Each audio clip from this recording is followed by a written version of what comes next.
মিনান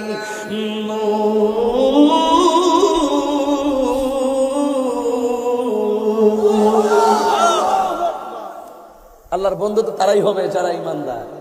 আর আল্লাহকে ভয় করে যারা নিজের হৃদয়ে ঈমান ধরে রাখবে, আল্লাহ পাক তাদেরকে যতই ডানে বামে সামনে পিছনে যত বিপদ হোক না কেন, মাদ্রাসার বাতি জ্বালাই দিব, নিজের জীবনের বাতি জ্বালাই দিব, সমাজের বাতি জ্বালাই দিব।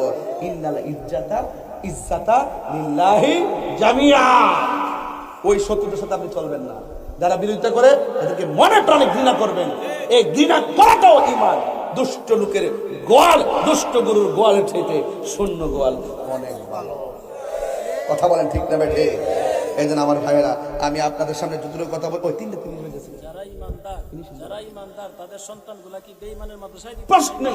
প্রশ্নই আসে না।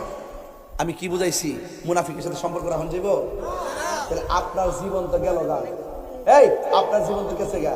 আপনি কি চান না যে আপনার একটা ছেলে যেখানে পড়লে ইমানদার হবে, যেখানে পড়লে মুনাফিক হবে না, এই মনে একটা মাদ্রাসা দেওয়ার দরকার আছে না?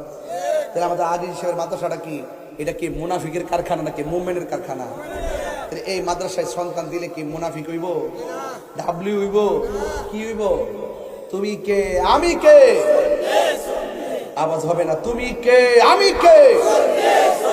নীরব না বিপ্লব, নীরব না বিপ্লব। শুধু পড়তো না, এরা মাঝে মাঝে বাতিলের সঙ্গে লড়াইও করো। শুধু খানকায় বয়া ধান নাম ইমান না, রাজপথে লড়াই করার নামও ইমান। দেখছেন একটা দৌড়ছি দৌড়াই গেছে, কিছু করতে পারলাম না। এরপরে যদি কইছি রাতে 3টার পরে এত একাডেমিক ওয়াজ কিন্তু চলে না। এরপর আমি চালাইছি, কারণ এই প্রেমিক গুলা তো আমাদের হাতে করা বানানো। এরা জানে, আমার হাইচ্যতা জানে, আমি কাউরে দৌড়ি না, দৌড়লে বাস। এটাই কিলার কথা। সমাজের 70-80 নিলে ওমা ঘুমায়। জাকির ভাই, একটা মজার খবর আছে তো। আমারে অনেকে কয় হুজুর আপাতত সুদের ওয়াজ করেন না, দেশের পরিস্থিতি বালা না। দেশের পরিস্থিতি বলে বালা না। যে মুনাফিকটি সারা জীবন সুদের ওয়াজ করছে, এখন করে, এখন ডরা, এখন আব্বারে ডরা। সুদ খাওয়া যে হারাম, এটা কি মোল্লার কথা না আল্লাহর কথা? আরো বড় করে কার কথা? এই সুদ কি হালাল না হারাম? এত অশান্তির মূল হইল সুদখোরের কারণে। এই হারাম খুরদের কারণে সমাজে অশান্তি।